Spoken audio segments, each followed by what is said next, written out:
लड़की का रिजल्ट आया। 12th में पढ़ रही थी, 97% उसके स्कूल में आए। बड़ी शुभकामनाएं मिली।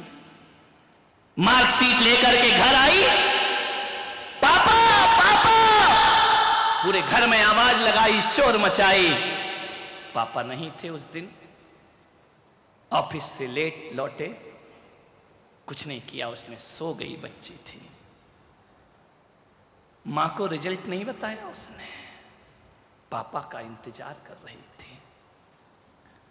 सो गई, पापा भी आ गए, उन्होंने कहा बच्ची सो रही है, माथा चूमा और सो गए वो भी। सुबह उठे, तैयार हो रहे थे नहा धो के, बेटी उठी, उसने कहा पापा आप लेट आए, इतनी बड़ी खुशी लाई हूं मैं, क्या हुआ मेरी बच्ची, बता क्या मिला तुझे। बोले मेरा रिजल्ट आ गया पापा, मैंने टॉप किया है। अच्छा कितना, 97% मेरे 12th में आए हैं, अखबारों में मेरी फोटो है, देखो पापा मैंने मेहनत करके कितनी पढ़ाई की है। मां रसोई घर में थी, उसे लगा कि इस बच्ची ने कल मुझे नहीं बताया, मुझसे बातें शेयर नहीं की, नफरत तो छोड़ो, ये अपनी खुशियां भी मेरे से शेयर नहीं करती है। पिता ने देखा, सीने से लगा लिया बेटी को। पिता ने आवाज दी पत्नी को, अरे भाग्यवान जल्दी आ, देख हमारी बेटी ने इतिहास रचा है, इतने अच्छे नंबर आए हैं। गुलाब जामुन बना रही थी मां, सब बातें सुन रही थी, दौड़ी दौड़ी आई, आकर के बोली मेरी बेटी इतने अच्छे नंबर, और सीने से लगाया उसे अपनी बेटी को, बाय बेटी तूने हमारा नाम रोशन कर दिया, इतने अच्छे अंक आए तेरे। बेटी ने झिड़क दिया मां को। उस मां ने कहा बेटी दिखा तो तेरी मार्कशीट। उसने कहा क्या मार्कशीट देखेगी तू तो पढ़ी लिखी नहीं है ना, अनपढ़ औरत, तू क्या मार्कशीट देखेगी। आंखें भर आई उस मां की, आंसू टपकाते टपकाते रसोई घर में पहुंच गई। पिता मार्कशीट लिए पीछे पीछे गए उसके, अरे तू जाने देना बच्ची है। उसने कहा कोई बात नहीं। बोली अपनी ही तो बच्ची है, मुझे मालूम है तेरा दिल दुखा होगा, उसने तुझे अनपढ़ कहा है, लेकिन क्या करेगी, छोड़ बच्ची समझ के माफ कर दे। मां ने कहा कोई बात नहीं, गुलाब जामुन बनाए, मेरे हाथ से तो खाएगी नहीं, आज वो पास हुई है, जाओ उसको एक गुलाब जामुन खिला दो। मां मां होती है। लड़की जल्दी से तैयार हुई, तैयार होकर के उसने गाड़ी उठाई, स्कूटी उठाई और बोली पापा मैं अपने फ्रेंड्स के पास जा रही हूं, आज हमारी पार्टी है, आज हमारा खाना वहां होगा। मां गुलाब जामुन का ट्रे लिए खड़ी है, मैं आज यहां नहीं खाऊंगी, मैं बाहर जाके भोजन करूंगी। पापा मुझे पैसे दे दो, मम्मी मुझे पैसे दे दो। पैसे के लिए मां थी, प्यार के लिए मां नहीं थी। मां ने पैसे निकाले, ले बेटा जाके जश्न मना, मेरी दुआएं तेरे साथ हैं। कहते हैं कि वह भागी, बड़ी खुशी में हड़बड़ाहट में जा रही थी, स्कूटी लेकर भाग रही है चौराहे से, और अचानक उसका एक्सीडेंट हो जाता है, लहूलुहान हो गई, सारी खुशियां खून में बदल गईं। एम्बुलेंस आई, अस्पताल ले गए। मां को बाप को पता चला कि बेटी का एक्सीडेंट हुआ, दौड़े दौड़े गए अस्पताल में। जैसे ही पहुंचे मां ने कहा मेरी बच्ची तुझे क्या हो गया। बच्ची तो बेहोश पड़ी थी, होश नहीं था उसे। डॉक्टर ने कहा तुरंत खून की जरूरत है, ब्लड दीजिए। पिता का ब्लड ग्रुप नहीं मिला, मां का मिल गया। मां ने कहा मेरा खून निकालो, एक बोतल खून निकाला, जबकि मां को खून की कमी थी, लेकिन उसने कहा नहीं, मेरी बच्ची का जीवन मुझसे ज्यादा महत्वपूर्ण है। डॉक्टर मेरा खून निकालो, मेरी बच्ची को जीवन दो। ब्लड निकाला उस मां का, बदकिस्मती को देखो, मां के शरीर में खुद खून की कमी है। एक बॉटल खून निकाला, लेकर के डॉक्टर गया उसे ऑपरेशन थिएटर में। अचानक डॉक्टर एक स्टूल से टकराया, बोतल फूट गई, खून बिखर गया पूरी जमीन पर। डॉक्टर ने कहा ये क्या हो गया? एक बोतल खून मिला, वो भी बिखर गया। यदि उसे अब खून न मिला तो बच्ची की जान खतरे में है। मां ने कहा कि डॉक्टर और निकालो मेरे शरीर से खून। डॉक्टर ने कहा आप नहीं निकाल सकते हैं, तुम्हारे शरीर में खुद खून की कमी है। उसने कहा छोड़ो, मेरे खून की चिंता मत करो, जितना भी एक एक बूंद खून भी खींच सको मेरे शरीर से खींचो और मेरी बच्ची को जीवन दान दे दो। कैसे भी हो डॉक्टर को उसने मजबूर किया, एक बोतल और खून निकाला। मां की पल्स डाउन होने लगी, बीपी चले जाने लगा, घबराहट हो गई, पसीने पसीने मां ले जा करके बच्ची को खून चढ़ाया। खून चढ़ाने के बाद बच्ची जब ऑपरेशन सफल हो गया, होश में आई, क्या देखती है मैं अस्पताल में हूं, पिता वहीं खड़े थे। पिता ने कहा बेटा आज तू जिंदा बच गई, ये मेरी किस्मत है, तुझे खून की जरूरत थी, खून नहीं मिल रहा था बाजार में, किसने दिया पापा? वो तेरी अनपढ़ गंवार मां ने तुझे खून दिया। लेकिन मेरी बेटी तू जानती है तेरी मां को खून की कमी थी, उसने अपने शरीर की आखिरी बूंद तक तुझे दे दी, और जैसे ही तुझे दी ना, तेरी मां अब इस दुनिया में नहीं है, उसने हमेशा को आंखें मूंद ली हैं, वो संसार से चली गई है। मेरी मां, देख बेटी, वो अनपढ़ थी, तू पढ़ी लिखी है। एक बात याद रख मेरी बच्ची, वो अनपढ़ थी ना, इसीलिए तुझे पढ़ा रही थी, लेकिन तूने उस अनपढ़ की कोई कद्र ना की जीवन में। हाँ, तेरी मां अनपढ़ थी, जब तू रात रात पढ़ाई करती थी ना, तो तेरे साथ साथ वो भी जागती थी, क्योंकि वो अनपढ़ थी। वो तुझे काजू देती थी, किशमिश देती थी, रात को चाय बना के देती थी कि मेरी बेटी पढ़ जाए। बेटी वो अनपढ़ थी, इसलिए तो बड़ी बिंदी लगा के घूमा करती थी। पढ़ी लिखी होती ना तो वो भी मॉडर्न बन करके घूमती, वो भी ब्यूटी पार्लर जाती, वो भी अच्छे अच्छे कपड़े पहनती, लेकिन वो अनपढ़ थी। तेरी नजरों में उसकी कोई कीमत नहीं थी ना। बेटी वो अनपढ़ थी, अनपढ़ थी तेरी मां। यदि वो अनपढ़ नहीं होती ना तो किसी और का बच्चा गोद में नहीं लेती। तुझे गोद लिया था उसने, उसकी कोई औलाद नहीं थी, वो ऐसी अनपढ़ मां थी।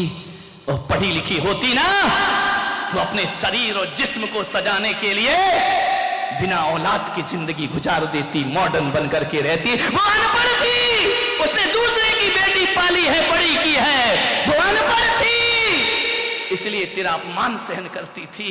वो अनपढ़ थी, इसलिए तेरा प्यार नहीं मिला, फिर भी तुझे प्यार करती थी। वो इतनी अनपढ़ थी कि वो ये नहीं जानती थी कि ये दूसरे का बच्चा है, उसे ज्ञान नहीं था, तुझे छाती से लगाकर उसने पाला था। वो एक अनपढ़ औरत थी दुनिया में, ध्यान रखना। पढ़ी लिखी होती तो अपने खून की आखिरी बूंद तुझे नहीं देती।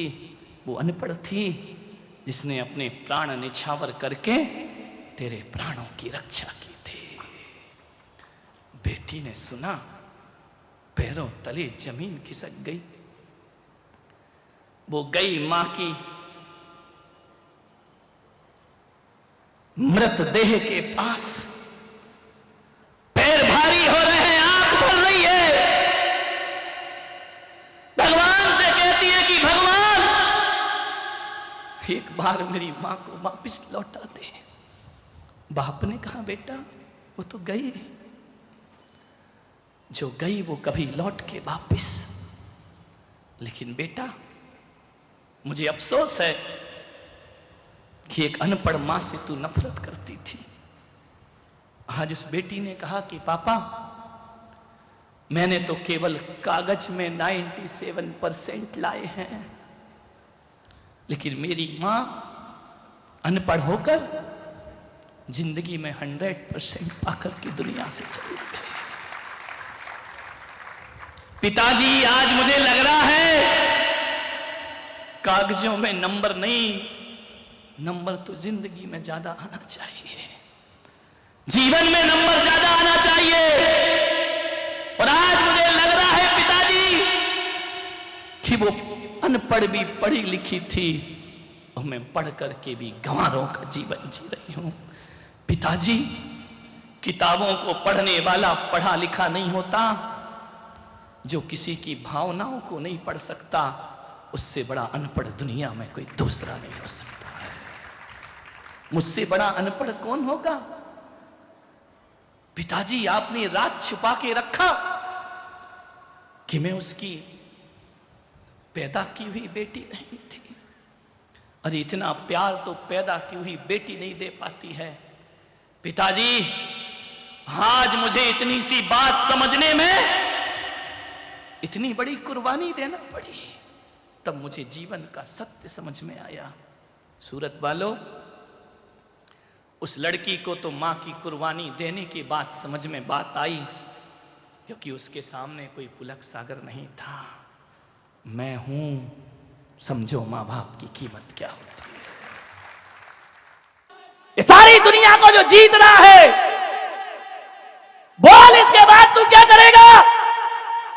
बोले मैं पूरे विश्व को जीत लूंगा। सम्राट, जरा ये बता तू करेगा क्या उसके बाद?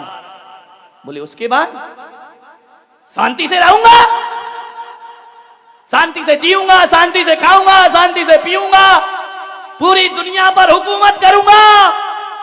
संत ने कहा, पागल, इतने से के लिए इतना बवंडर? बोले क्या मतलब? बोले शांति से जीने के लिए इतनी बड़ी अशांति क्यों करता है? बोले समझ नहीं पाया मैं। बोले पागल, शांति के लिए दुनिया नहीं जीती जाती, शांति के लिए तो खुद को जीता जाता है, मन को जीता जाता है। अरे सारी दुनिया जीत कर भी तू शांति नहीं पा सकेगा। आ मेरे पास बैठ और सारी दुनिया को ठुकरा के आत्मा की शांति को प्राप्त कर। एक बात याद रखना ग्वालियर वालों, तुम सोचते हो कि एक मकान बन जाएगा तो शांति मिलेगी, बीबी आएगी तो शांति मिलेगी, बच्चे होंगे तो शांति मिलेगी, दौलत कमाऊंगा तो शांति मिलेगी। सब कुछ तो करके देख लिया, मरते दम तक भी शांति ना मिली। मंदिर की शांति धाराओं ने भी शांति ना दी, शांति विधान ने भी अशांत ही बना करके रखा। मैं आपसे मेरा निवेदन है, एक बात गांठ बांध लीजिए कि शांति साधनों से नहीं मिला करती है, शांति तो परमात्मा की साधना से प्राप्त हुआ करती है। ध्यान रखिए, साधना चाहिए, साधनों से कभी शांति मिली है क्या? कहते हैं कि सम्राट सिकंदर कल्याण मुनि को यूनान ले गया जहाज के रास्ते से, और जब सम्राट सिकंदर दुनिया से गया, डॉक्टर आए, हकीम आए, वैद्य आए, सब घेर कर बैठे हैं। सम्राट सिकंदर से कल्याण मुनि ने कहा कि सिकंदर, अब तुम्हारे जीवन का समय खत्म हो चुका है। संत जी, एक दिन का जीवन दे दो। कल्याण मुनि ने कहा, हम कुछ नहीं कर सकते, इन हकीमों से कहो, हकीम जी एक दिन का जीवन दे दो मुझे, भीख मांग रहा है विश्व विजेता अपनी जिंदगी की। क्या मिलता है दौलत से, साधनों से? जिंदगी को तरस रही है एक आत्मा, मुझे एक दिन का जीवन दो, मैं तुम्हें आधा राज्य दे दूंगा। हकीम ने सिर झुकाया कि नहीं, हम असमर्थ हैं, हमें क्षमा करें सम्राट। डॉक्टर और वैद्य से कहा, मैं तुम्हें पूरा राज दे दूंगा, तुम मुझे एक दिन का जीवन दे दो। वैद्य ने कहा, एक दिन तो बहुत बड़ी बात है सम्राट, हम तुम्हें 1 घंटे की सांसें भी नहीं दे सकते हैं, 1 मिनट की सांस भी हम तुम्हें प्रदान नहीं कर सकते हैं, कोई मुझे जीवन नहीं दे सकता है। तो फिर मैंने ये दुनिया क्यों जीती है? क्यों तलवार की धार से हजारों का बेगुनाहों का खून बहाया? आज सम्राट को पता चलता है, वह इतना कहता है, फिर एक काम करो, जीवन नहीं दे सकते कोई बात नहीं, ही काम कर देना। कि सम्राट तो मरते समय समझ रहा है ये दुनिया जीते जी समझ जाए, जब मेरा जनाजा उठे मेरे दोनों हाथ ताबूत से बाहर निकाल देना। बोले इससे क्या होगा? बोले ताकि ये दुनिया समझ ले, जान ले कि आया था जब सिकंदर हौसले तो वाली थे, और जब गया था दुनिया से दोनों हाथ।